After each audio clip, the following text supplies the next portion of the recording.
1919 में जब famous psychologist और हिप्नोथेरेपिस्ट मिल्टन एरिक्सन को पैरालिसिस का दौरा पड़ा, उस वक्त वह कुछ भी कर पाने में असमर्थ थे। यह समय उन्होंने अपने भाई और बहनों के बॉडी लैंग्वेज यानी बोलने का तरीका, हाव भाव, ब्रीदिंग जैसी चीजों को ऑब्जर्व करने में बिताया। धीरे धीरे एरिक्सन को समझ आ गया कि लोगों को ऑब्जर्व करके ना केवल उन्हें समझा जा सकता है, बल्कि उनके कामकाज, पसंद नापसंद, झूठ बोलने के हिंट्स और उनका पास्ट सब कुछ जाना जा सकता है। बोलते समय हम लगभग 65% अशाब्दिक यानी नॉन वर्बल हिंट्स का इस्तेमाल करते हैं। यदि आप शांत होकर अपने आसपास के लोगों को ऑब्जर्व करें तो आप उनके बात करने के तरीके से उनके मूड को भी समझ सकते हैं। जब हम छोटे बच्चे होते हैं तब लोगों के बॉडी लैंग्वेजेस को पहचान लेते हैं, लेकिन जैसे जैसे हम बड़े होते हैं तो नॉन वर्बल हिंट्स को पहचानना भूल जाते हैं। हम अपनी लाइफ में अपने हाव भाव पर ध्यान देकर और लोगों को ऑब्जर्व करके ना सिर्फ लोगों के सामने सिंसियर और ऑनेस्ट दिख सकते हैं, बल्कि लोगों के बिहेवियर और उनके असली मूड को भी समझ सकते हैं। दूसरों के साथ जुड़ने या काम करने से पहले उनके स्टेटस या उनके द्वारा उस वक्त दिखाई गई इमेज से इन्फ्लुएंस ना होकर हमें उनके कैरेक्टर को समझने के लिए खुद को ट्रेन करना चाहिए। लोगों के हर दिन के हैबिट्स उन्हें एक ही काम दोबारा करने के लिए प्रेरित करते हैं। अगर ऐसे पैटर्न को नजदीक से देखें तो आप जान जाएंगे कि लोग कोई भी काम एक बार नहीं करते हैं। हर व्यक्ति बार बार अपने बिहेवियर को रिपीट करता है। कोशिश करें कि आप हमेशा मजबूत कैरेक्टर के लोगों की ओर ही अट्रैक्ट हों और टॉक्सिक या नेगेटिव टाइप के लोगों से दूर रहें। साथ ही अपने कैरेक्टर को भी ऑब्जर्व करें ताकि अपने रेगुलर पैटर्न को तोड़कर आप लाइफ में सक्सेसफुल बन सकें। राइटर ने अमेरिका के मशहूर फिल्म डायरेक्टर और बिजनेसमैन हॉवर्ड ह्यूज के एग्जाम्पल को समझाया कि ओबीडियंट और शर्मीले ह्यूग्स अपने पेरेंट्स की मौत के बाद एब्यूसिव और विद्रोही बन गए। बिजनेस मैग्नेट ह्यूज की इमेज लोगों के सामने तो एक बहुत सक्सेसफुल पर्सन की थी, लेकिन उनकी लाइफ का पैटर्न स्ट्रेस और अपने आसपास की हर चीज को कंट्रोल करने की भावना से भरा था। हर इंसान का कैरेक्टर दूसरे से अलग होता है, लेकिन कुछ लोगों का बिहेवियर हमारे लिए टॉक्सिक रहता है। इस प्रकार के लोगों से हमेशा दूर रहना चाहिए। जैसे कि हाइपर परफेक्शनिस्ट लोग कभी किसी के काम से खुश नहीं होते, रेबल या विद्रोही जिनका चरित्र एक्साइटिंग तो लगता है लेकिन रियलिटी में उनमें बचपना होता है, पर्सनलाइजर। ऐसे लोग दूसरों की हर बात का बुरा मान जाते हैं और हमेशा उस बात के लिए दूसरों को ब्लेम करते रहते हैं। इसके अलावा ड्रामा करने वाले, बड़ी बड़ी डींगे हाँकने वाले और आपको कंट्रोल करने की कोशिश करने वाले लोगों से भी दूर रहना चाहिए। चैप्टर 5, इच्छाओं की एक मायावी वस्तु बने। दोस्तों, किसी चीज का हमारे पास होना ना होना हमारे ऊपर एक गहरा इम्पैक्ट डालता है। किसी चीज के ज्यादा होने से हम घुटन महसूस करने लगते हैं और किसी चीज का ना होना हमें उसकी ओर अट्रैक्ट करता है। हर इंसान के अंदर जो चीज उसके पास नहीं है उसे पाने की इच्छा सबसे ज्यादा होती है। यदि आप अपने आसपास मिस्ट्री या रहस्य बनना सीख जाएंगे तो लोग आपको पाना चाहेंगे और आपसे जुड़ना चाहेंगे। जब भी लोगों के सामने ऐसी चीज आती है जो ना तो उनके पास है और ना ही उन्हें कभी मिल सकती है, तो वह लोगों की इच्छा बन जाती है। मशहूर फैशन चैनल की फाउंडर कोको चैनल को बचपन से ही उन चीजों की ओर अट्रैक्शन थी जिसके लिए उन्हें मना किया जाता था। वह हमेशा वो करना चाहती थी जो उनकी पहुंच से दूर था। लेकिन जब कोको चैनल को ये समझ में आया कि यह ह्यूमन नेचर का डिजायर है, तो उसने इसी का फायदा उठाया और अपने डिजाइन्स को एक ऐसे मिस्ट्री में बदल दिया जिसे लोग सुलझाना चाहते थे, जानना चाहते थे और हासिल करना चाहते थे। कोको चैनल की तरह आपको भी अपने नजरिए को बदलने की जरूरत है।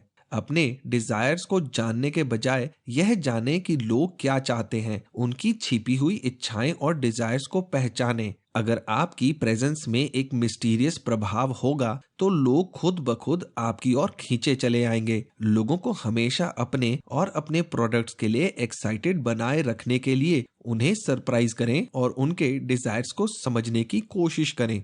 आखिर में रियलिटी के साथ गहरा रिलेशन बनाएं जो आपको शांत और फोकस्ड होने में मदद करेगा।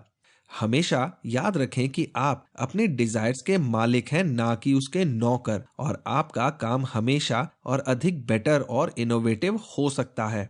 चैप्टर 6, अपने दृष्टिकोण का विस्तार करें। हर इंसान की नेचर होती है कि प्रेजेंट में जो हमारे सामने होता है और हमें सुनाई देता है, हम केवल उसी पर ध्यान देते हैं।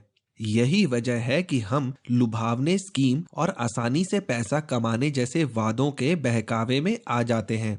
ऐसे लोगों से दूर रहें जो अपने काम के रिजल्ट्स के बारे में नहीं सोचते हैं। ऐसे लोग अपनी नेगेटिव एनर्जी से आपको भी नुकसान पहुंचा सकते हैं। आपकी नज़र हमेशा बड़े प्रॉफिट्स पर होनी चाहिए, जो शायद अभी आपको फायदा ना दे लेकिन फ्यूचर में जरूर फायदा देंगे। शॉर्ट टर्म की सोच से अनजाने और खतरनाक रिजल्ट्स मिल सकते हैं। ऐसा ही सन 1920 में यूनाइटेड स्टेट्स में हुआ, जब यूएस में शराबबंदी अनाउंस किया गया था। लेकिन उसके ठीक उलट इस फैसले से केवल शराब का कंजम्पशन ही बढ़ा। यह फैसला बिना गहराई से सोचकर जल्द हल निकालने के लिए लिया गया था।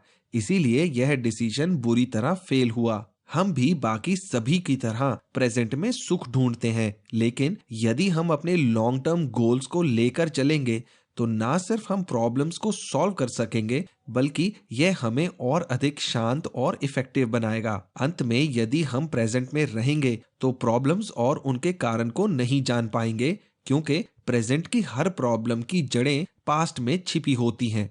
7वां चैप्टर, लोगों की स्वयं की राय की पुष्टि करके उनके प्रतिरोध को कम करें। दोस्तों, लोग हमेशा सोचते हैं कि वो आजाद हैं, लेकिन जब कोई उन्हें फुसलाने या बदलने की कोशिश करता है तो वो डिफेंसिव बन जाते हैं। इसलिए लोगों को उनकी डिफेंसिव पोजीशन से हटाने के लिए हमेशा उन्हें ऐसा दिखाना चाहिए कि वो जो कर रहे हैं खुद की मर्जी से कर रहे हैं, ना कि आपके कहने पर। लोगों के विश्वास पर कभी सवाल ना उठाएं और ना ही उनकी इंटेलिजेंस और अच्छाई को लेकर उन्हें इनसिक्योर महसूस करवाएं।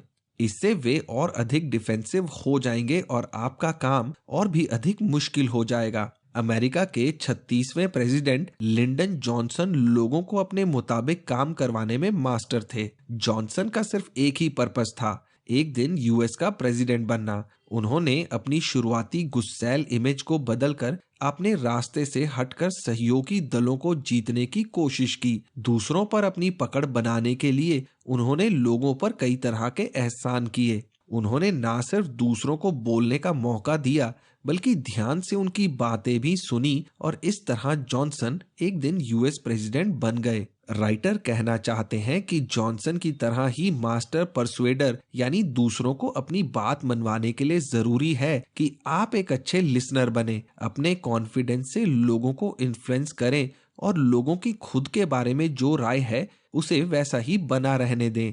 यदि हम दूसरों को इन्फ्लुएंस करना चाहते हैं तो जरूरी है कि हम अपने सेल्फ ओपिनियन को पहचानें और उससे दूरी बनाकर रखें, वहीं दूसरों के सेल्फ ओपिनियन से अग्री करें। 8वां चैप्टर, अपना रवैया बदलकर अपनी परिस्थितियां बदलें। राइटर कहते हैं कि हम सभी दुनिया को अपनी तरह से देखते हैं। हर किसी का दुनिया को देखने का नजरिया अलग होता है। यह हमारा एटीट्यूड होता है और यह डिसाइड करता है कि हमारी लाइफ में हमारे साथ क्या होगा। यदि आपका रवैया डर का है तो आपको हर चीज नेगेटिव नजर आएगी। आप अपनी हर गलती के लिए दूसरों को ब्लेम करेंगे। यदि हम डाउट महसूस करते हैं तो हमारी प्रेजेंस में दूसरे भी ऐसा एक्सपीरियंस करते हैं। हम अपना रवैया पॉजिटिव बनाकर अपने प्रॉब्लम्स से सीख सकते हैं और अपॉर्चुनिटी क्रिएट कर सकते हैं। हमें अपने विल पावर की लिमिट को जानना चाहिए और देखना चाहिए कि वह हमें कितना दूर ले जाती है। एग्जाम्पल के लिए, फेमस राइटर एंटन चेखोव का बचपन मुश्किलों में बीता। उनके पिता एक हिंसक और एब्यूसिव इंसान थे, जिसका प्रभाव चेखोव के जीवन पर काफी लंबे समय तक रहा। वो काफी लंबे समय तक अपने पिता को माफ नहीं कर पाए और एंजाइटी का सामना करते रहे। लेकिन समय के साथ चेखोव ने जब गंभीरता से अपने पिता के बिहेवियर और उसके कारण को समझा तो उनके अंदर अपने पिता के लिए जो गुस्सा था वो खत्म हो गया। हम अक्सर अपने बचपन के डर और चोट को साथ लेकर चलते हैं और दुनिया के लिए एक नेगेटिव एटीट्यूड बना लेते हैं। हम इंसानों को यह सोचना पसंद होता है कि हम दुनिया की रियलिटी को जानते हैं और दूसरों की तरह ही दुनिया को देखते हैं। लेकिन सच्चाई तो ये है कि कोई भी दो व्यक्ति कभी भी दुनिया को एक जैसा नहीं देखते हैं। कार्ल जंग के अनुसार हमारा एटीट्यूड हमारे दिमाग की काम करने और रिएक्ट करने की एबिलिटी है। नेगेटिव एटीट्यूड वाले लोग बचपन से ही दुनिया को नेगेटिवली देखते हैं। उन्हें लगता है कि कोई भी उनसे प्यार नहीं करता और वो सिर्फ क्रिटिसिज्म और धोखे की उम्मीद करते हैं। अपने खुद के नजरिए को बड़ा करें और लोगों के बिहेवियर के पीछे के कारण जानने की कोशिश करें। खुद के जीवन का एक पर्पस बनाएं और उसे पाने के लिए अपनी लिमिटेशन से आगे बढ़ जाएं। 9वां चैप्टर, अपनी डार्क साइड को पहचाने। लोग हमें अक्सर जैसा दिखते हैं वैसे होते नहीं हैं। उनके अच्छे और मिलनसार बाहरी रूप के पीछे इनसिक्योरिटी और गुस्सा छिपा हुआ होता है। हम अक्सर अपनी सेल्फिश मोटिव्स को हमारी डार्क साइड या नेगेटिव साइड के पीछे छिपा लेते हैं और दुनिया के सामने एक अलग इंसान के रूप में नजर आते हैं। हमें लोगों के डार्क साइड के हिंट्स को समझना चाहिए, नहीं तो ऐसे लोग हमारे लिए टॉक्सिक या हार्मफुल बन सकते हैं। दूसरों की बुराइयां देखने के साथ हमें अपनी डार्क साइड को भी पहचानना चाहिए। यदि आप अपनी डार्क साइड को अपनी पर्सनालिटी में शामिल कर लेंगे तो आप कॉन्फिडेंट फील करेंगे और आपकी ऑनेस्टी लोगों को अपनी ओर अट्रैक्ट करेगी। एग्जाम्पल के लिए रिचर्ड निक्सन अमेरिका के एक बहुत ही पॉपुलर नेता थे, लेकिन जो लोग उन्हें करीब से जानते थे उन्हें मालूम था कि निक्सन की अच्छी और बुरी दो साइड्स थी। निक्सन बचपन से ही अपनी और अटेंशन चाहते थे, लेकिन उनके माता पिता का बर्ताव निक्सन के प्रति अच्छा नहीं था। बचपन में जो भी हुआ उसका प्रभाव निक्सन पर पड़ा और उन्होंने एक अच्छे और दयालु आदमी की इमेज बनाई। वहीं दूसरी ओर निक्सन की एंजाइटी और सेल्फ डाउट उनकी डार्क साइड में बदल गई। सन 1974 में सीक्रेट टेप्स में निक्सन की डार्क साइड दुनिया के सामने आई। निक्सन अक्सर ही अपने आसपास के लोगों पर गुस्सा हो जाते थे और अपनी गलती दूसरों पर डाल देते थे। हमें अपने आसपास के लोगों के बिहेवियर को ऑब्जर्व करना चाहिए। अक्सर लोग जिस प्रकार की इमेज लेकर घूमते हैं, स्ट्रेस के समय उसके ठीक उल्टा बिहेव करते हैं। हमें अपनी डार्क साइड को भी ना केवल पहचानना चाहिए बल्कि उसे समझना भी चाहिए। हमें अपने डार्क साइड को किसी हार्मलेस तरीके से बाहर निकालना चाहिए, जैसे कि कोई जर्नल लिखकर या फिर कोई आर्ट फॉर्म। तो चलिए सारी इंपॉर्टेंट बातों पर फिर से एक बार नजर डाल लेते हैं। हमारे इरैशनल इमोशंस हमें वही दिखाते हैं जो हम देखना चाहते हैं, इसलिए हमें हमेशा सोच समझकर रैशनल तरीके से फैसले लेने चाहिए। हम सभी कहीं ना कहीं नार्सिसिस्ट होते हैं, लेकिन हमें दूसरों को और उनके बिहेवियर को समझना चाहिए। इस तरह हम अपने नार्सिज्म को अपने हिसाब से बदल सकते हैं। लोग अक्सर अपनी सच्ची फीलिंग्स और विचारों को अपने अच्छाई के मुखौटे के पीछे छिपा कर रखते हैं, लेकिन हम उनके बॉडी लैंग्वेज को समझकर उनके मूड और पर्सनैलिटी के बारे में जान सकते हैं। इंसान का नेचर होता है कि उसे दूसरे के पास जो चीज होती है वह खुद से ज्यादा अच्छी नजर आती है, लेकिन जब वह चीज हमें मिल जाती है तो वह हमारे लिए उतनी अच्छी नहीं रह जाती। यदि हम दूसरों को इन्फ्लुएंस करना चाहते हैं तो यह जरूरी है कि हम अपने सेल्फ ओपिनियन को पहचानें और उससे दूरी बनाकर रखें। हमें अपनी डार्क साइड को पहचानना चाहिए और उसे किसी हार्मलेस तरीके से बाहर निकालना चाहिए। तो दोस्तों, ये the laws of human nature किताब का पहला पार्ट था।